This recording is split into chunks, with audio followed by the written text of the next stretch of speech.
So Sean, last week we did the plastic clubs, right? Yeah. So this week we're looking at one club that's going up and one club that's been trending down. This is Red Card Radio.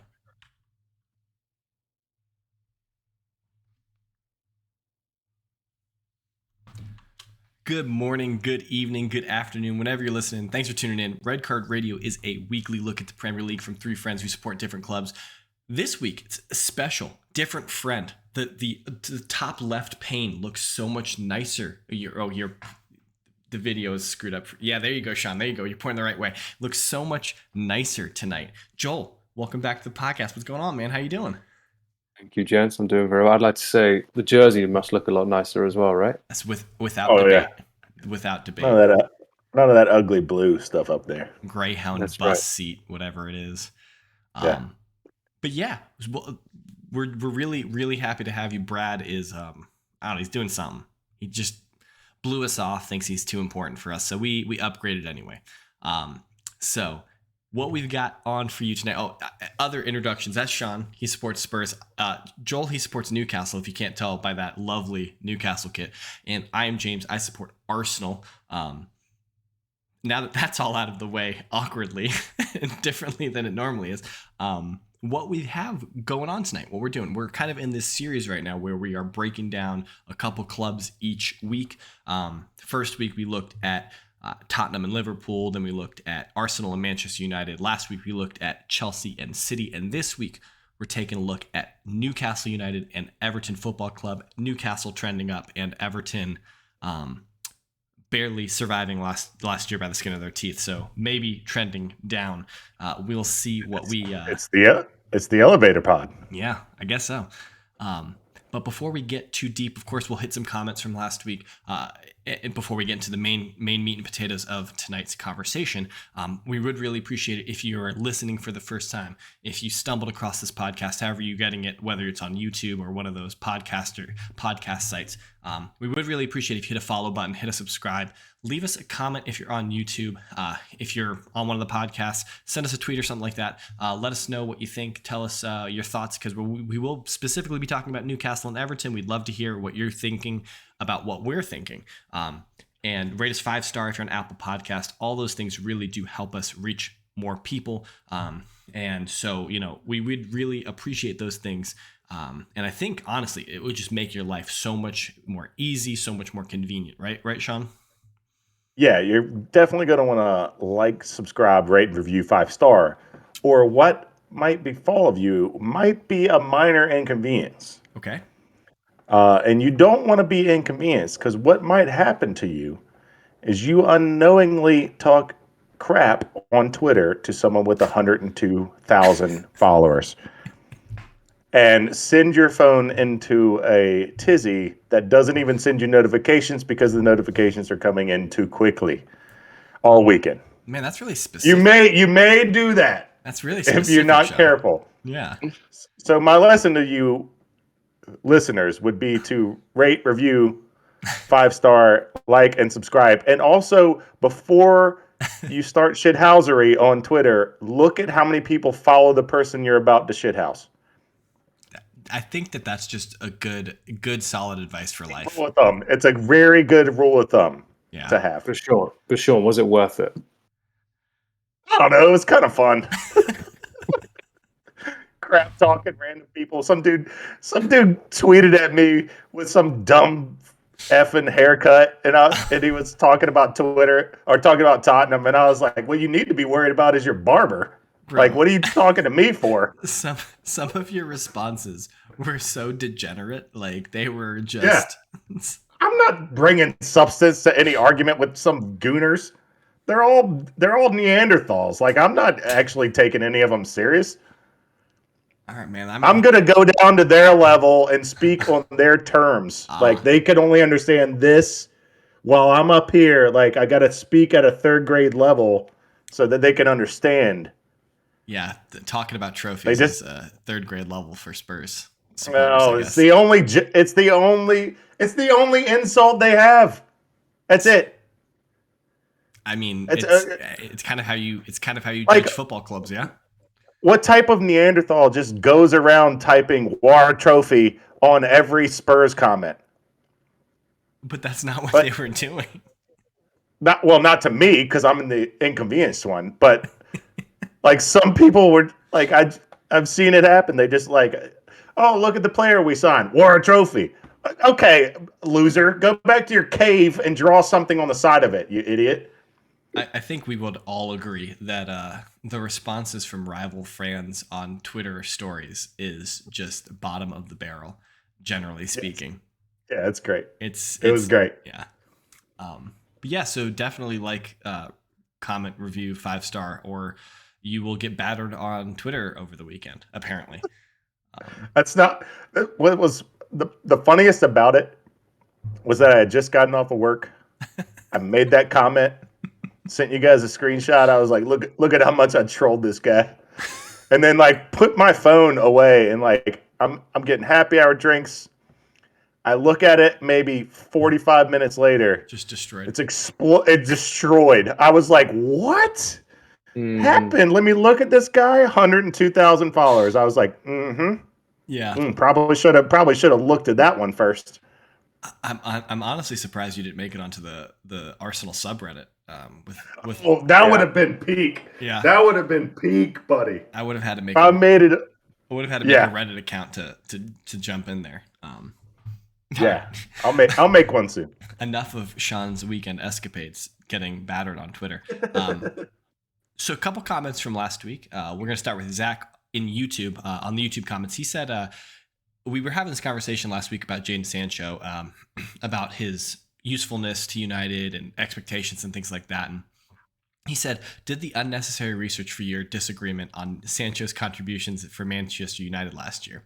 He was on the bench for the first 2 games of the season, came on as a second half sub, started the next 2 games at Wolves and at Newcastle, and was subbed off at halftime. Both of those were 2 wins. In October, Sancho was kept out entirely for 3 Premier League games and only subbed on late in 2 Champions League games, so he had to be in someone's doghouse despite being included for productive results. At Watford in match week 12, which was November 20th, was really the starting point for where you could consider him a regular contributor, as he only entered the game as a sub 4 more games for the rest of the season. He missed some time in January due to COVID and missed the final month of what they're officially calling tonsillitis. So we were all kind of right, is what Zach says. Sancho did not wait until January to become a regular contributor, but he was definitely being babied by the staff prior to December for some weird reason. It's fairly obvious the team was better with him involved, and with fairly poor show of Sancho's goal contributions for this season. I can't, forgive me for not specifically remembering your point on Sancho last week, Sean. But I think the crux of your point was that he just didn't do enough for United last year. He seemed irrelevant. Like you almost could forget he was there. Like if you aren't paying attention every day, you would almost forget that Sancho's even on the team. Okay. And so I actually did, ironically, because I didn't see this comment before today. I ironically put a little bit more thought to it, and I thought about players coming over from different leagues, especially as young as he is. And they probably did want to ramp him into EPL play, especially being English and someone they want to promote and somebody they want to be the face of United down the road, someone that they don't want to fail. They're probably going to hold him back a little bit on a leash to not let him bomb out and not, however the case may be. They're not just going to throw him to the wolves and say, good luck, kid. Because they want him to succeed. Obviously, it's financially beneficial if Jadon Sancho is successful in a United kit and stays there for a while. It is financially good for United. So they are protecting their investment, essentially. I think regardless of how poor or how good he was last season, he was always going to be at United this year. Like there was no situation, especially with the tumultuous nature of United's season last year. There was no way that Sancho wasn't going to be a main focal point that Ten Hag would want to build a team around or help influence the way he's building his team, I think. I didn't mean it that way. I meant No, I know. I meant in a sense of I'm not going to be able to pull anybody off the top of my head. Well, someone like Roberto Soldado at Tottenham. It is not an exact apple to apple, but you bring him in.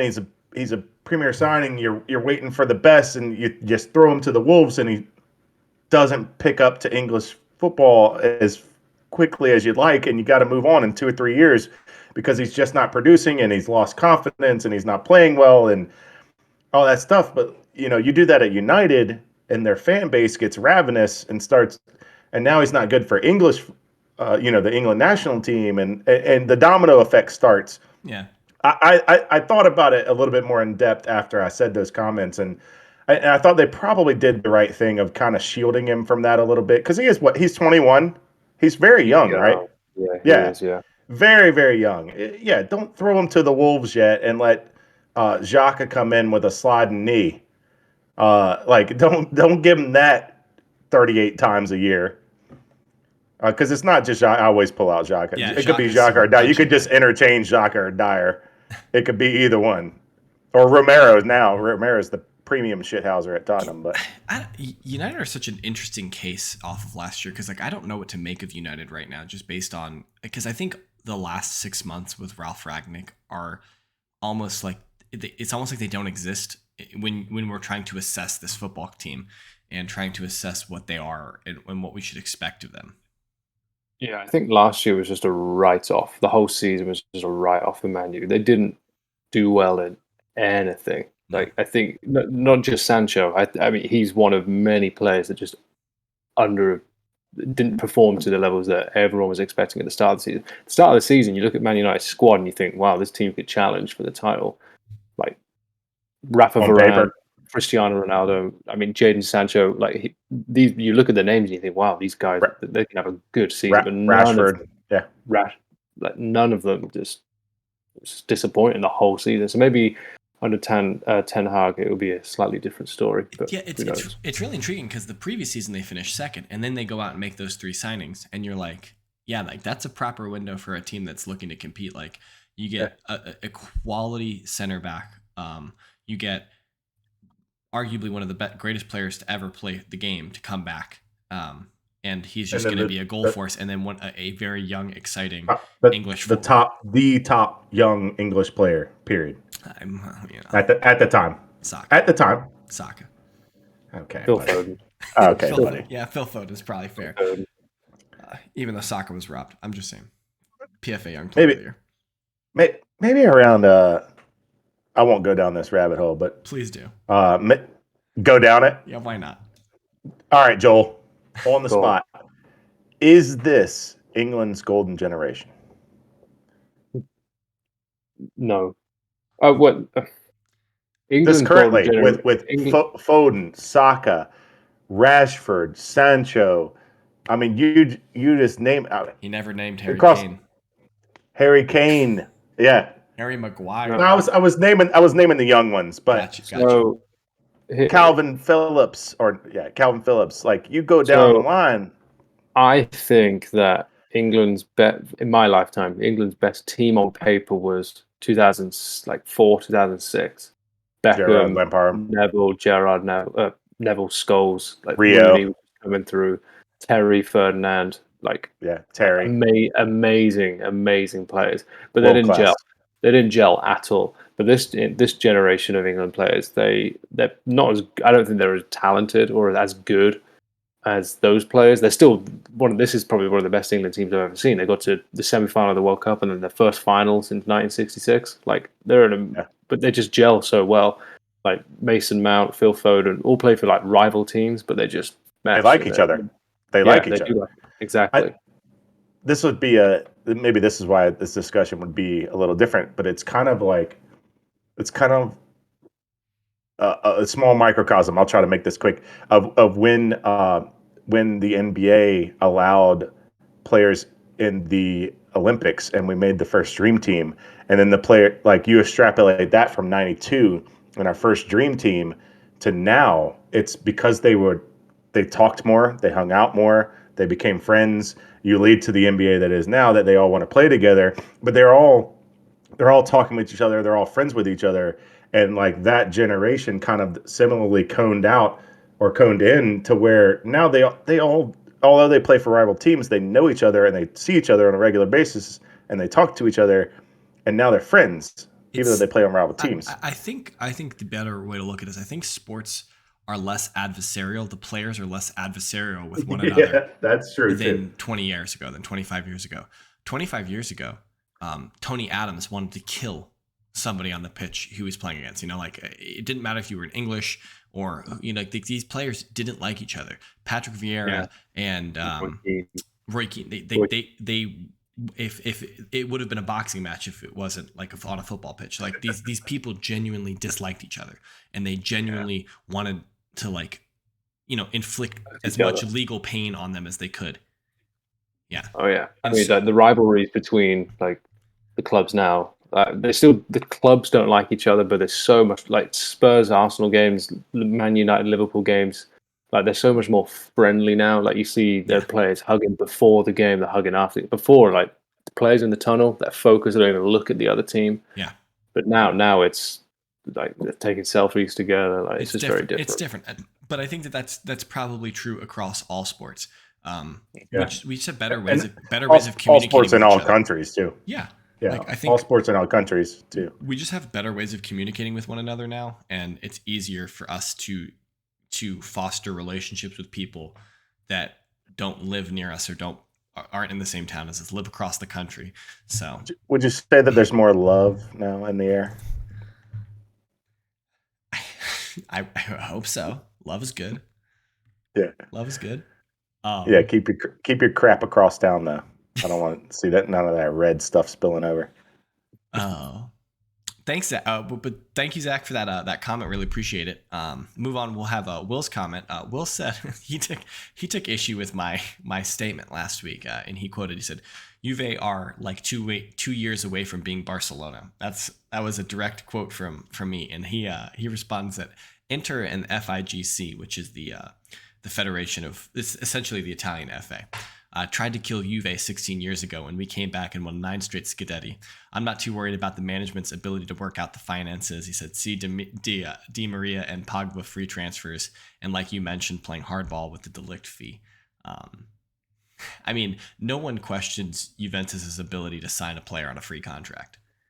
Whether or not they sign the player on a free contract and have a reasonable wage structure attached to that contract is a different story entirely. But I don't know. It seems to me that if Juve didn't need money so badly, they wouldn't be pushing so hard for the Super League. Like Real Madrid don't need the Super League money, right? Like it doesn't matter to them. But Barcelona and Juventus desperately need it, I think.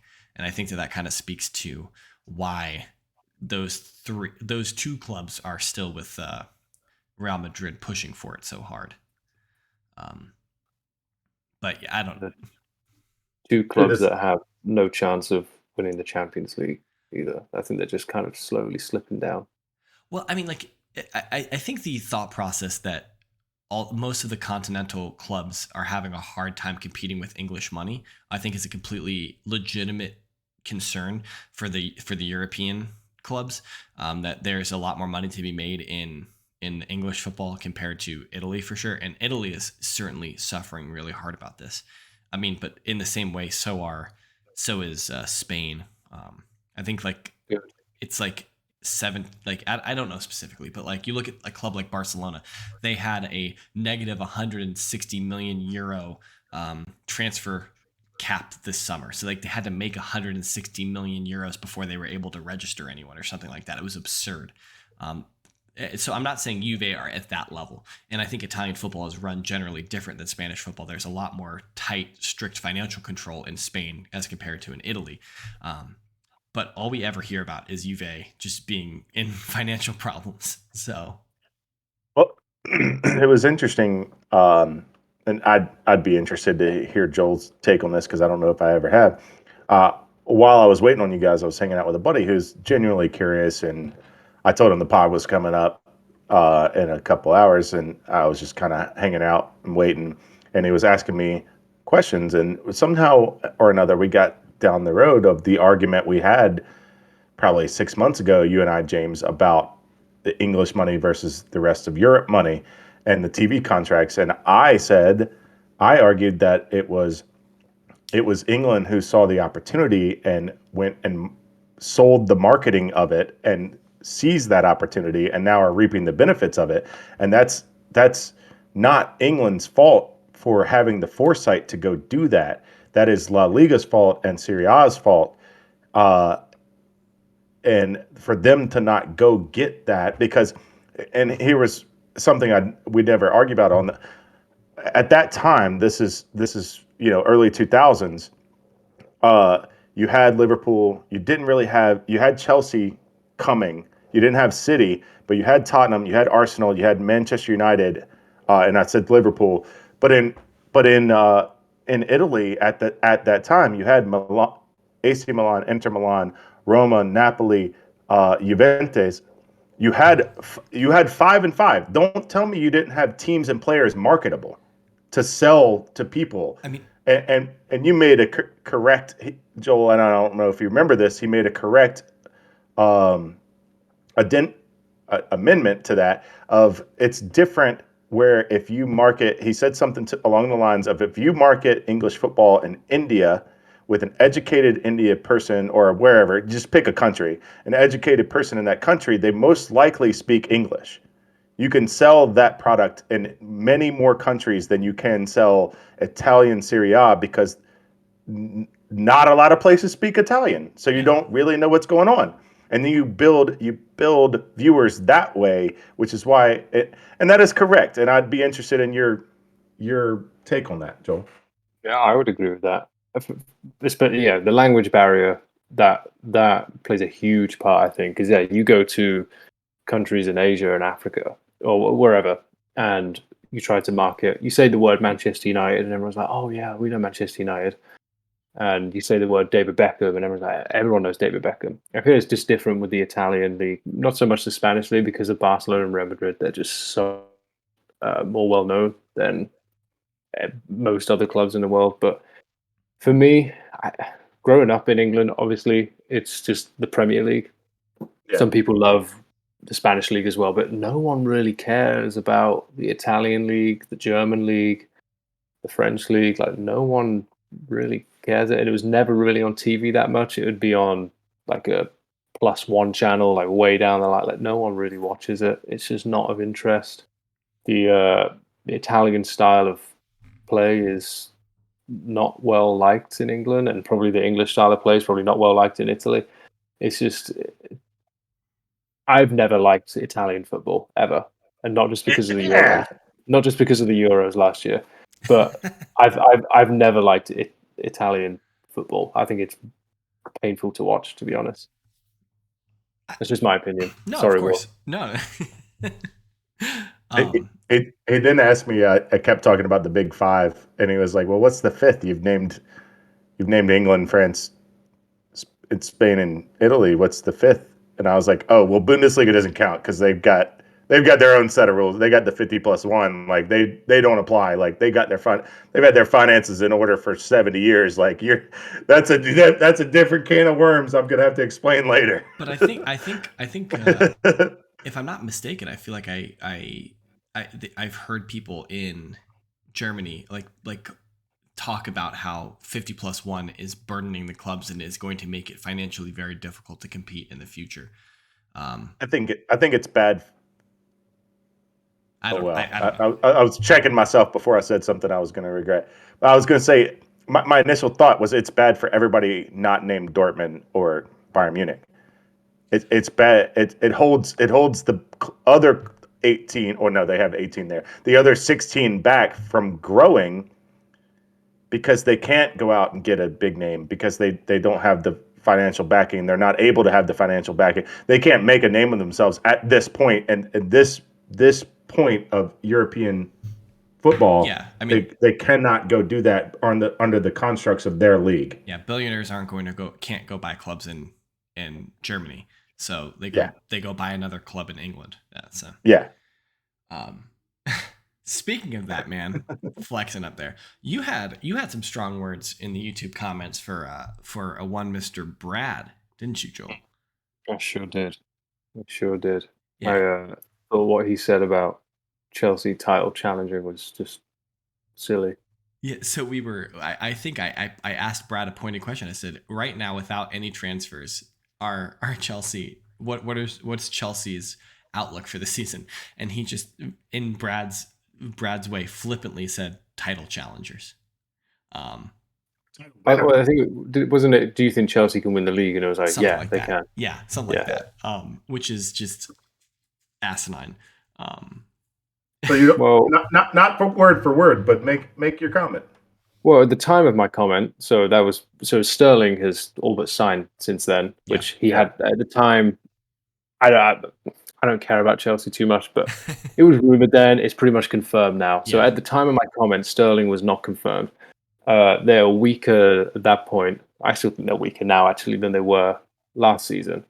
Like they've lost Rudiger, one of the best defenders, and they're buying Ake, who's made like 7 appearances for Chelsea since he signed. I know he's been shipped out on loan everywhere because he's not good enough. Yeah, this is really strange for me about Brad's insistence that Nathan Ake is the guy, is the dude to do it for Chelsea. I just don't understand it personally. I mean, he got shipped out on loan at how many places? I don't know.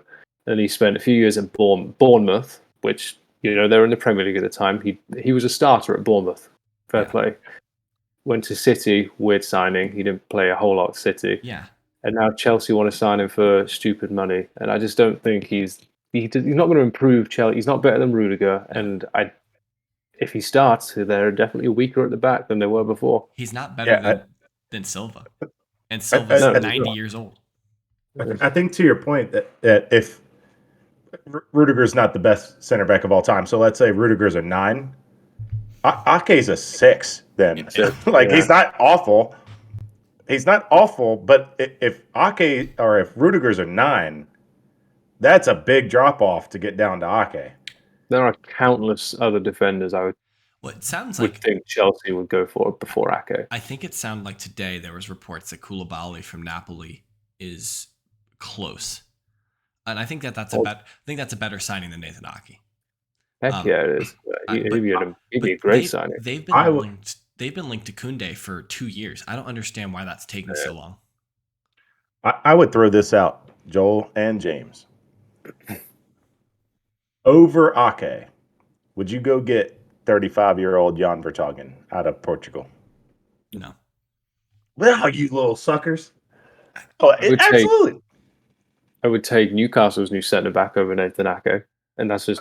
Who'd you guys have? Oh, well, I guess we'll talk about that in a few. Yeah, we'll talk about Sven Botman, but it's just a weird signing.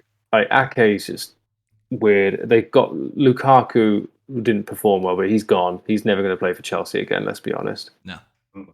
So they're down a striker. They got Sterling, who's I don't know if he's a striker. Left wing. He's exactly. He can play in the middle, but he's a winger. Like they've got Havertz. So up front, centre forward. They've got Havertz and Werner. I think, and then Broja, who's probably rumored on his way out. I don't know. He's apparently on his way to LA. Okay, so but Havertz or Werner are going to get you 20 goals a season, which a title challenging winning team needs. Like absolutely not, no way. Yeah, I think signing Sterling is certainly good for them. But I think Sterling definitely benefited from being around a cast of characters who are all also very good. And I think that the cast of characters at City are better than the cast of characters at Chelsea as currently composed. And I think that benefited Sterling quite a lot. I just think Chelsea finished 19, 20 points behind Liverpool and City last season. Yeah. And there's no way Chelsea have closed that gap because Liverpool and City have both strengthened, especially City. Yeah. And there's just no way Chelsea can close that gap with I would fully argue with the signings and depth that Tottenham has finally brought, that Tottenham has a better roster as currently constructed than Chelsea. I think it'll because you start with 2 world-class players that are better than anybody at Chelsea. with in with attack. Son and Kane. No, they're the best. If you apply both of their rosters together, the best two players out of all 22 are Harry Kane and Heung-min Son. Then it's probably, I don't know, Reece James, maybe Reece James, Conte, Conte, Conte. Then you start, but you start, if you are ranking all 22, it starts with Heung-min Son and Harry Kane. Period. No, I'll probably put Kane first, and I'm probably putting Conte above Son because there are other players on the, like Sterling, for example. No. Sterling and Son. I take Son over Sterling, but they're not that far apart in quality. I don't think. I think Sterling and Son are both very good, but I don't think there's anyone on Tottenham's team that comes close to Conte. Yeah, I agree. I agree with that. I just registered what you said. You said that Sterling and Heung-min Son are interchangeable. Who's Spurs' best centre midfielder? We don't have one. Højbjerg. Okay, there we go. So you know, whatever. Harry Winks. I don't know. Like the golfing class between Kante and Spurs' best defensive centre midfielder is way larger than Sterling and Son. Højbjerg. If you're talking defensive, it's Højbjerg. Højbjerg to Kante, I don't think is that big of a gulf. I think it's massive. I think Kante is the best in the world in his position. See, I think it's the Strait of Gibraltar, and you think it's the entire Mediterranean Sea. I think the golfing quality between those two positions is way larger with Kante and whoever Spurs have, whoever the best centre mid is versus Sterling. Maybe that's something we can do when Spurs and Chelsea play each other. We'll do a combined 11, and we'll see who we all play. I think we're having way more Tottenham players at this juncture. Now, this is clearly the summer signing period is not over. Correct. So they could sign more players that could make it into that changes it, but we're not winning goalkeeper. I could tell you that. Don't get me wrong. That's a little preview. In the combined 11, I don't even need to think about it. Son and Kane are starting. Don't get me wrong. But I'm just saying. I'd put Kante as a... Well, hold on. But now that begs the question. Kulusevski over... this guy. Who's the right wing over there? I don't even know who it is. Because if it's not Havertz... The right wing for Chelsea? Yeah, I see. That should answer your question right there. If I don't even know who it is. Because Havertz is going to move to the middle, right? Chelsea play with wing backs, don't they? So, I mean... Reece is over there. I mean, I think if you're thinking about people who have played right-sided attacking, Havertz, Ziyech, Pulisic... so you're picking any of those three over Kulusevski. Mason Mount's probably played over there as well. The Mason Mount is definitely in a combined 11. Mason Mount's definitely making the cut. We are in the weeds. In the weeds. We're 30 minutes in and we haven't talked about Newcastle yet. We're talking about Newcastle. All right, we're doing it now.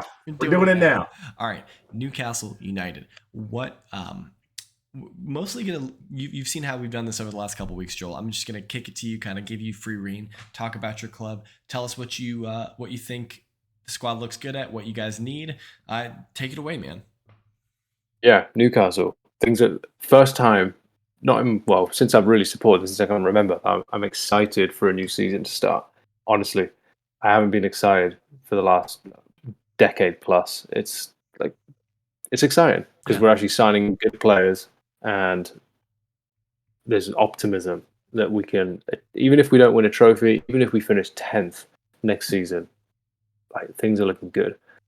And signing so far, so we've signed Nick Pope. That's good signing. Burnley. And side note, James, I would have taken him over Bernd Leno. We've signed. Okay, we can have that conversation in a minute. Yeah. We've been talking about Leno a lot. So yeah, Nick Pope from Burnley, Sven Botman from Lille, which I think he's going to be a monstrously good signing. Young, big centre back.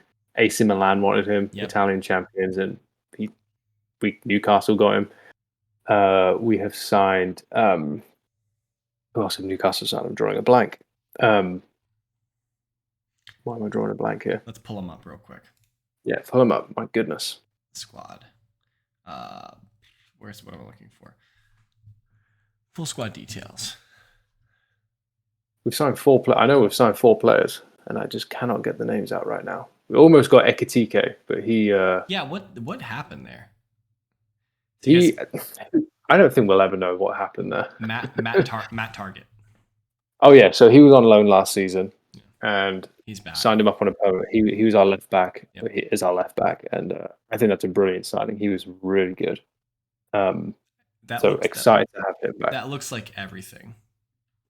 Is it just the 3? Okay, that's what it looks like. Okay, so very good start with the signings. I'm very happy, and they are linked with a stupid amount of players, which is normal when you've got stupid money. Yep. You're literally linked with any big name player that comes on the market or is rumored to be going on the market. Newcastle linked with them. Asensio from Madrid. What kind of world are we living in when Newcastle are linked with a Real Madrid player? Asensio? Asensio from Madrid. Lucas Paqueta from Lyon. He starts for Brazil. I think Arsenal are in for him too. Actually, if he's Brazilian and there's a possibility that he's up for transfer, Arsenal have been linked to him this summer. The thing is, he's good friends with Bruno Guimaraes, who also almost signed for Arsenal in January. True. So we'll see where that one goes. As a funny aside, maybe it's all rumors, but I thought Lille was getting pillaged after the Botman transfer. I thought more were coming, so maybe it's all rumors. But I looked at their departures. This is what I was laughing at. There's a Ben Arfa sighting. Yep. He is left without a club, and a Yilmaz sighting. They had Barack Yilmaz still floating around the French league. He has gone to I'm not going to be able to the Dutch league. The Eredivisie. I'm not even going to try it. But anyways, that was just a funny aside. That's what I was laughing at so hard. Ben Arfa, the other guy you mentioned, he used to play for Newcastle. Yep. Yes, yeah. Ben Arfa was in the Premier League for a long time. Yeah, he was one of those players, a bit like Sam Maximan. Like, you never know what version you're going to get. If you get the good version, you're on the edge of your seat and he's tearing it apart. But sometimes Wilfried Zaha, like sometimes can just disappear, and you wonder what's going on. Ben Arfa's another one who said he can win the Ballon d'Or, like Sam Maximan, and that never happened. Oh man, speaking of those players, who was the guy for West Ham who could score at any moment, and then he said or did something, and they shipped him back to France. He's French, but he was a midfield player, and he could score from anywhere. He had the ball skill. Dimitri Payet. Dimitri Payet. Oh my gosh, he was so electrifying when he was on. Just like we were just talking about, when he's on. Mm-hmm. And it was insane. That guy. Yeah. Anyways, all right, that's a tangent. I'm sorry. They were good. I was thinking about Newcastle signings, and if they sign a couple more like good players, let's say Paqueta and a striker, like whoever, they're going to have to ship some players out too, because they've got a lot of players who have been there for 4, 5, 6 years, help them get out of the Championship into the Premier League, who are just surplus to requirements now. And like players like Matt Ritchie, Kieran Clark, John Joe Shelby's going to be getting there. I forgot you guys had Kieran Clark. Yeah. Yeah, Federico Fernandez, he's another centre-back. Like a number of players just not going to be getting game time, and they're going to have to get rid of some. So when I think about this kind of situation that Newcastle are in right now, the squad currently composed right now, how good do you think that squad is? Where is this currently composed squad compete in the Premier League? How high do they get? This squad, I think Newcastle can finish mid table. Okay. Eighth is a push. Like eighth would be like, wow, that's a flipping good season. Okay. Right, with the current squad. Anywhere between 8th and 12th, I think, would be a good season. Say you get one of those, Paqueta, and maybe a center forward or something like that. Are you feeling like a push? Not like a push for the Europa League is required, but that the squad is good enough to do that?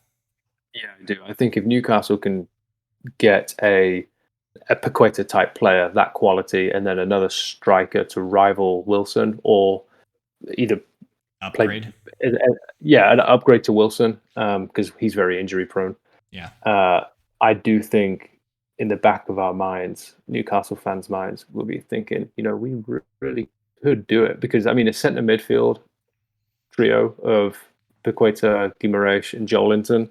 They're 3 Brazilians, but they're 3 flipping good players, and that's going to be a flipping strong midfield. Our defense with Trippier, Botman, Nick Pope, or Dubravka in goal, they're pretty equal, I think. Lascelles. I don't know. Lascelles. Yeah, I don't know that Lascelles is going to get a game. No. To be honest. Who's your other center back then? I think it's going to be Botman with either he'll be the first name, Sven Botman, and I think he's going to be either with Dan Burn or Fabian Schär, and I think it'll be Dan Burn. The only thing there is they're both left-footed, and I don't know how if that will play into it at all. Is Schär is he right-footed? Schär is right-footed. Yeah, probably. That probably would be the main pairing then. Yeah, I prefer Burn, but I don't know if they'll play 2 left foot. What I thought was interesting at the beginning, and before we started spending, when we started spending your money, and before you had been on, we started spending your money in October. I don't know if you remember that, of what Newcastle needed to do to get out of the situation they were in, which was probably 14th or 15th, and plummeting. They were in the relegation zone, I thought.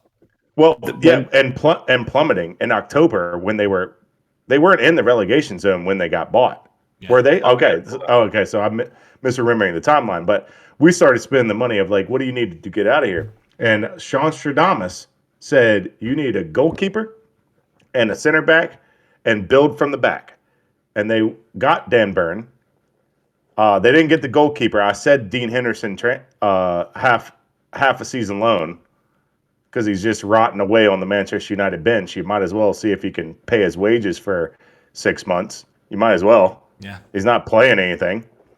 And then they got Trippier as well, which is a great right back. But they just kind of went up the spine. They got Guimaraes, and then they signed up. You guys signed a center forward as well. In that, Chris Wood. Yeah, and you kind of went up the spine, and you left. Other than Trippier, you left the sides out. But it worked. Yeah, no. Newcastle actually since January now they've got a whole new whole new defense. They got if you're going off the new signings, it's Nick Pope in goal, Kieran Trippier, Dan Burn, Sven Botman, Matt Targett. There's the bat 5, all brand new. I mean, Trippier and Matt Targett were there for the back half of last year, but still, that's a whole new defensive unit right there. And I said that is that you start from the back. Like you don't lose games by failing to score. Hold on, let me make sure I phrase this right. Yeah. You want to not get beat 3-2. Like if you don't give up goals, it's going to be hard to lose games. So you start in the back. If you draw 1-1, that's okay. Because you're getting points and you're getting out of the relegation zone. So you start back there and then build out. The defense was the most major issue. And Eddie Howe or whoever's in charge of transfers, I don't think Eddie Howe's the main person in charge, but they've sorted it out. And getting Guimaraes, he's been amazing. Yeah. Chris Wood was useful. They paid way too much for him, but it weakened Burnley massively, which is what also helped a lot. Oh, yeah, I didn't think about that. It seemed like such a weird transfer at the time. I think Burnley must have just felt really confident, or they just needed the money bad. I'm not sure. Well, it was a release clause. He had a 25 million release clause, and Newcastle just hit it.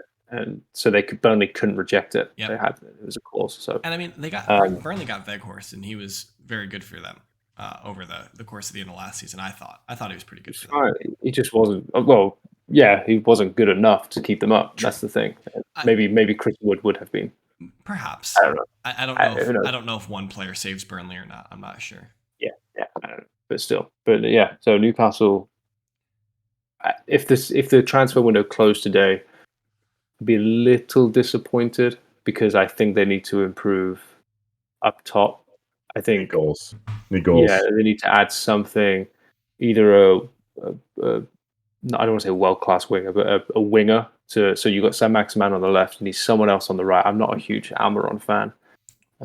He works hard, but he's just not got that edge. Have you heard of a guy? I think I have a right winger that you could take off my hands. Is a Nicola Pepe. He's highly rated. He's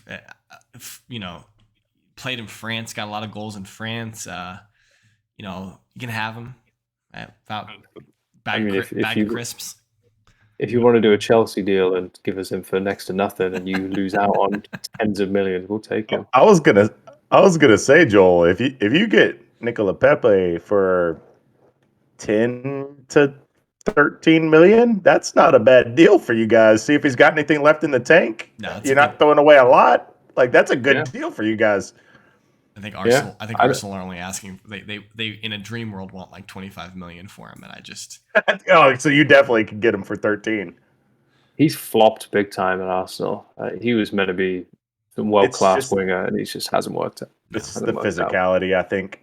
I just don't think a lot of these guys understand. He holds the ball for far too long. Nicola Pepe's biggest issue is he holds the ball for far too long. And we're saying the same thing, because when you hold the ball too long in England, you're getting a body on you. Yeah, but he's just too many of his passes. That's not getting called. It's not going to get called like it is in France. Too many of his passes are backwards. I would be remiss, Joel, if I didn't ask about my boy Joe Willock. Where's Joe Willock in this whole situation? He's got a contract until 2027, so you guys have him locked down for a while, but. He is an interesting one because when his loan spell, he was unbelievable. He was scoring loads of goals. Yep. He was really added to the team. He didn't get as much time, game time last, like the full season last year. He's one of those fringe players right now. So I think that right now Newcastle centre mids are the two main are Guimaraes and Joelinton. They're the two. Core out of the three centre mid, because they play 4-3-3. Yeah. There's a few other centre mids that are in there that have a shout. You got Joe Willock, John Joe Shelby, Sean Longstaff. So there's three centre midfielders. There's only room for one of them, and it was pretty interchanged last season. They really did interchange between the three of them a good amount. I think Sean Longstaff probably got the most game time, but Joe Willock came up with some. Joe Willock came up with some big moments. He assisted Guimaraes in the last-minute winner at home to Leicester. That helped us, stay away from relegation. Like he had some big moments, and I like him. If they sign another cemented starter for a centre midfield, I don't know how much game time he's going to get unless injuries come into play and things like that. So I like him though. I think he's good. Shelby will be out the door in the next year or so. So he's out of contract next summer. So he's signed up through 23. It seems like it might be a summer to move him on. If you guys sign another central midfielder, I think essentially you definitely would try and move Shelby on. And plus, he's 30 years old. Willock and Longstaff are both fairly young. I think Willock's like 22, something like 23, maybe something like that. And I think Longstaff is mid 20s, something like that. So. Yeah, Shelby's very talented. He's just getting on there a bit, getting up there now in age, and it's almost like he's served his purpose for the club at this point. Mm-hmm. And he's been a good servant. And sometimes that book just needs an ending, and you can't write those stories forever. Okay, so you're my question for Joel. Okay, go for it. Would be your peak would be 8. Did I understand you earlier? If you finish 8th, that is your ceiling. Where if we finish here, I am ecstatic. With the current squad, yeah. Yeah, without any new signings. Where's your floor? Where does the disappointment start? Current squad, disappointment. If we finish, I don't know, 12. 13th, 14th below. Yeah, so it's 12. 12 threshold of If 13th. Newcastle I'm finish, disappointed. yeah, as long as it's competitive above us, it's not like there's a massive like we're 13th and then the 12th place is 10 points ahead. Like Yeah. if there's a point here and there, then it makes a difference that way. Yeah. Sure. But I think I think lower mid table will be disappointing. Yeah, I think top. Yeah, I think we contrast that with the other club that we're talking about tonight. I think that the expectations with the elevator, the other club, I think, are drastically different. So our intention is to look at Everton and to think about where they need to improve, things like that, players. I think probably the most important thing for Everton is trying to assess where they are right now. This club is a huge club in England, and they almost got relegated last year.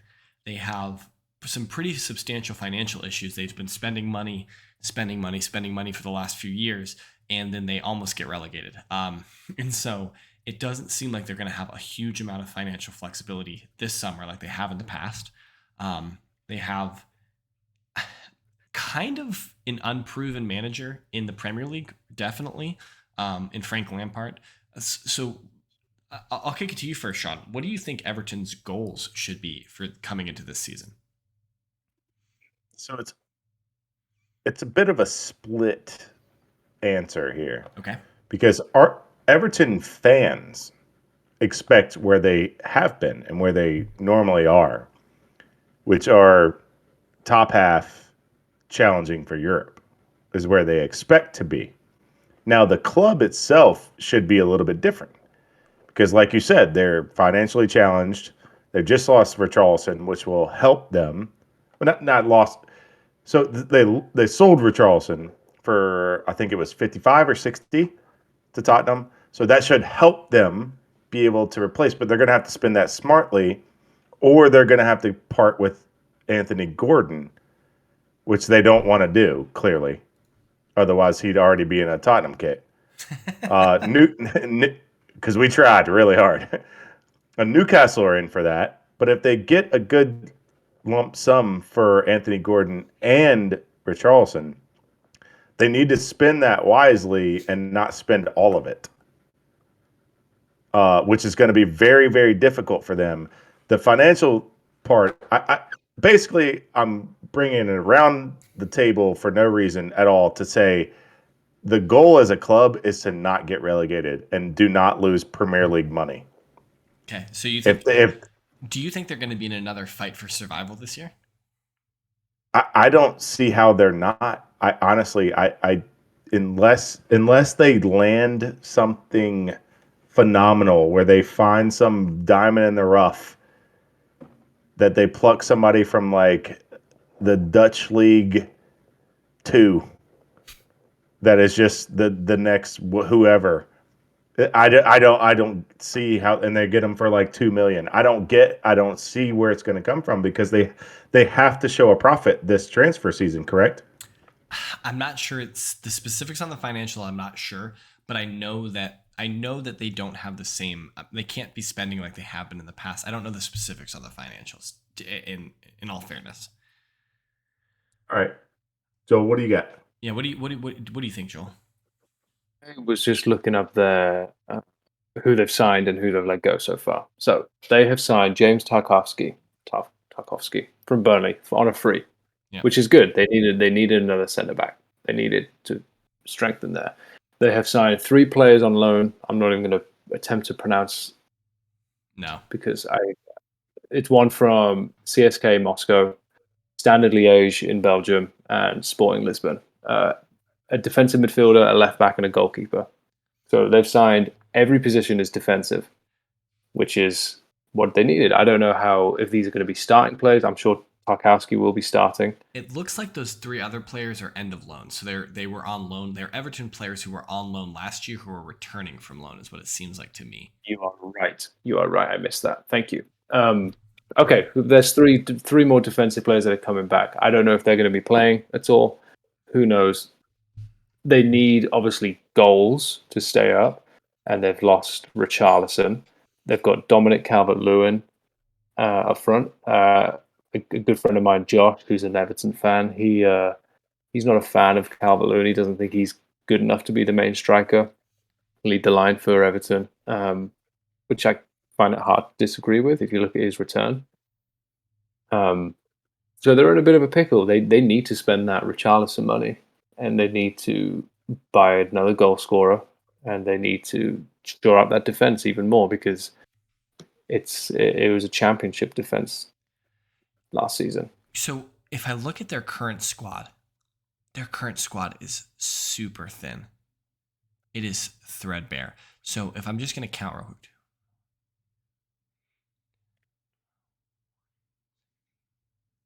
I'm looking on Transfer Market, they list 16 players currently contracted that could play for Everton. They list Moise Kean as a 17th player, but I think he has another year on his loan to Juventus. And I think that that's an obligation to buy at the end of it anyway. If I'm not mistaken, will correct me. But Moise Kean did not do anything for Everton when he did play for Everton, so I don't think that they would want him back as a goal scorer. It's like, if you look at a Premier League squad with 24 players on mine. Okay, but so even if it's 24, like if you look at the clubs like Arsenal or Newcastle or Chelsea, like, and maybe some of these are not comparable apples to oranges, there's significantly more players listed. So like Everton need players. Like they need players, and it seems like they need players in all positions. I definitely agree with you, Joel, that they need goals. They were negative 32 or something like that last year on their goal difference. You clear some of that up through better defense, but that also is just saying that you just weren't scoring enough goals, and that and Rich Calvert-Lewin was injured, I think, for a fairly sizable amount of the season. Yeah, I'd say almost half the season. I would say he was gone. You don't want that as your main striker. Honestly, it's like Newcastle with Wilson. He was out from December till April, May. Like you can't have your main striker out that long. That's too much. And even still, has Calvert-Lewin shown us a season in his career where you look at him and you're like, okay, yeah, he's European quality center forward. Like he could play at a Europa League club. No, I think he's a fair shot at being Harry Kane's backup on the national team. I think if he was the backup to Harry Kane at Tottenham, I'd be happy. That is quality coming off the bench, or quality in a cup game, or quality against a relegation team. But to have that as your everyday striker, you're not happy with that. I think it's to your point. Yeah. In 163 Premier League games, he scored 45 goals in 163. That's not. That's a point. That's a quarter a goal. That's 0.5. Yeah. Or something like 0.25. Yeah, he scores one in every 4 games. That's just not good enough. No. And so, but so we ran down it earlier, James, and I didn't go position for you guys, but I did with Joel. Yeah. And I said at goal. So just briefly, I'll just synopsis it. At goal, they're good. You got Jordan Pickford and Begovic. Begovic is about as good of a backup goalkeeper as you can ask for. And you've got Jordan Pickford. So you're good at goal. They're not awful at center back, honestly. They really aren't. Michael Keane, Mina when he's healthy, but that's the problem. Godfrey, Holgate, Braithwaite. It's not awful. And then at left back, you've got Malenko. Not awful. And Seamus Coleman. So nothing to be said about Seamus Coleman. He's great. But then when you get to the midfield and forward is where you get an issue, because your defensive mids are Allen and Gambin. And then your center mids are Andre Gomez, Tom Davies, and Dele Alli. Not good enough. It's just not good enough. who are feeding balls to Demarai Gray. Me and Joel were talking about this. Demarai Gray has the talent in him. It's in there. I've seen it. He is a good player. I've seen him do it at Leicester. He's just not doing it now. It's weird because he kicked off the season pretty well for Everton last year. Like he looked like he was going to be a really good signing. And then I don't know if the wheels fell off the bus, if he got an injury or something, but like something happened and it just hasn't been the same. Yeah, it's odd. And then you have Anthony Gordon and Alex Iwobi, which I'm sure you'll have glowing things to say about Alex Iwobi. But Anthony Gordon's 21, and everybody wants to buy him, and they're probably going to end up selling him. Let's be honest, just for the cash. So you have Demarai Gray and Alex Iwobi, which aren't bad options on the left. But then you have Lewin and Solomon Rodon, who I didn't even know was still floating around the Premier League. And that's it. Oh, Andres Townsend, who is the greatest player to ever put on the Everton kit, other than Dele Alli. Yeah, I think they're looking at another season where if they're comfortably 14th, they're very happy. Yeah, success for Everton will be 14th, 15th, but not in a they don't want to be in a relegation battle again. No. I think they can hover around that lower mid-table. That'd snap your hand off right now. I think so. It seems I think they need a lot. Losing Richarlison I don't necessarily think is bad per se for Everton, because it crushes them. He never looked to be that guy at Everton in terms of his production, in terms of his goal threat for Everton. Yeah.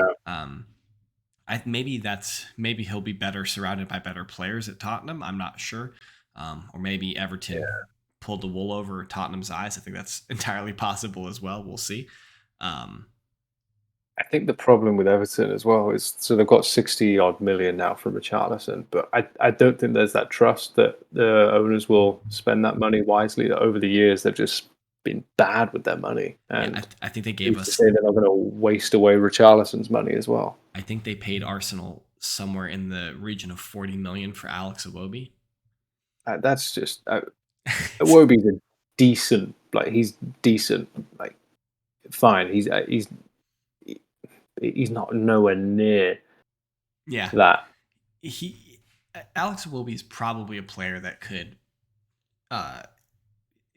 play serious minutes on a Europa League squad, I think.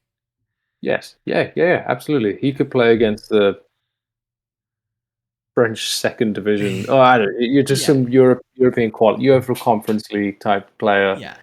He's not nowhere near Arsenal level. No, I don't. My mind went straight away to Gerard Defoe from Deulofeu. Yeah, Deulofeu. Yeah, that's where my mind went, of spending poorly. Yeah. Where they spent 50 some odd million on Gerard, and he was awful in the Premier League. It was just not good. I think they loaned him out for another year or two and then shipped him back to Spain. I don't know how. Yeah, if they don't spend that Richarlison money wisely, I think goals are going to be a serious problem for them. That's a hard thing to do. Is if we're saying that goals are going to be hard for them to find. It's bleak. Yeah, it is very bleak. Mm-hmm. Yeah, I don't know how they're going to take 60 million and turn it into 20 goals in today's market. Right. I think that's the part. I think that's the hard part. I'll find out. I'm going to get a firsthand look at Everton. I'm going to get a scouting report on Saturday when I see them in Baltimore. I'm going to the Arsenal Everton match in Baltimore on Saturday. Nice. So I will. I'll have my own scouting report for Everton. And these really, really important friendlies that happen in America, you can get a lot of information from the clubs and what they're doing. They're super useful. So it's going to basically be like a Premier League game. I feel like it's same high quality. Man U just beat Liverpool 4-0. So exactly. Yeah, it's start of things to come, right? Yeah, I mean, I think Ten Hag, just give him the Premier League trophy now, right? Yeah. Yeah. We talked about this briefly earlier about the intense Conte training sessions that he was having, and the players collapsing on the field and things like that. With all the for those at home who don't pay attention to Tottenham every day, basically they do a full 2-hour training session, and then they have 15 down and backs on the entire football pitch, and players were collapsing at the end and laying on the ground and gasping for air, grasping their shorts, as basketball coaches used to call it here in America. How do you think Richarlison's dealing with that when he goes from Everton to running? Not quite suicides is what we deem them in America, but running suicides at the end of practice until you pass out. So what we laugh at it now, but when Tottenham are, I think Tottenham could really be up there next season under Conte. I don't think they'll win the league, don't get me wrong, but I think they can be up there. And I think part of this preseason conditioning will be a reason for it. I don't think anyone signs to play under Conte and not have a little bit of an inkling. Understand? Yeah, not have an inkling of what that's going to be like. And I feel like Conte probably has that conversation with players before they come in. I bet he wants to gauge whether or not the player knows. Are you going to work? Like, do you know what I'm going to expect of you? Like, we're going to do 2 hours of practice, and then I'm going to expect you to do 15 sprints in 2 minutes or something like that. Like, I feel like that's got to get communicated to the player or to the agent at some point to even see if it's a good fit. So, I don't know. Yeah, I don't even. That brings up a 2 minutes. I'm thinking it out. 100 meters. Well, no, it's more like 120, isn't it? Could you do, James, right now off the couch? No. Could you do 120 meters? No, just one down and back. And I'm gonna give you 40 seconds. I think so. You think you could do it in 40, Joel? Off the couch? Did I make it? I do a good amount of running anyway. So did I make the time too high? 40 seconds. So let's think about this. So 100 meters, because that's just the normal distance, is Usain Bolt. Usain Bolt runs that in 9.8. Yeah. Right. So I think your average person sprinting that would take 15 seconds, maybe. I don't know. Yeah. I was thinking like 17 or 18. Yeah, maybe I'm being because you're striding on it. That's why I put it at 40. So 100. You said 120 meters. It's a 200. Yeah, you want to do a 230 meter sprint in 40 seconds. I don't think you. All right, we'll put it at a minute. Oh, absolutely a minute, no problem. So I did a sprint around the track, which is 400 meters in just over a minute. Yeah, just over a minute. Yeah. So I think that someone could do. I think most people. I don't want to say I think most people. I think a lot of people could do 250 whatever. And Joel, I will tell you, Joel, at the peak of my physical condition, as an all-state track athlete, I ran a 400, which you were just talking about, in 56 seconds, and threw up after. I don't think the average person. That was when I was 40 pounds lighter. I mean, when I was in high school, I ran 400 in like just over a minute. I think it was a minute 5 seconds, and I was training for basketball, not for anything else. Yeah. So I think right now I could do 230 meters in 40 seconds. I'll do it tomorrow at the gym. I'm gonna find out. I'll record it. I'll figure out. I'll figure out if the treadmills because I don't think there's an indoor running track. No, I want you to press record on your phone, and I want to see you running with run away from it, and then run back. No, I want this. I want this view. Oh God, that's gonna be terrible. No, I'm confident. Anyways, I'm confident in my ability to do that. I sent it off the rails. Now, I think you should ask Brad that question next week. No, that's actually a really good question. How long?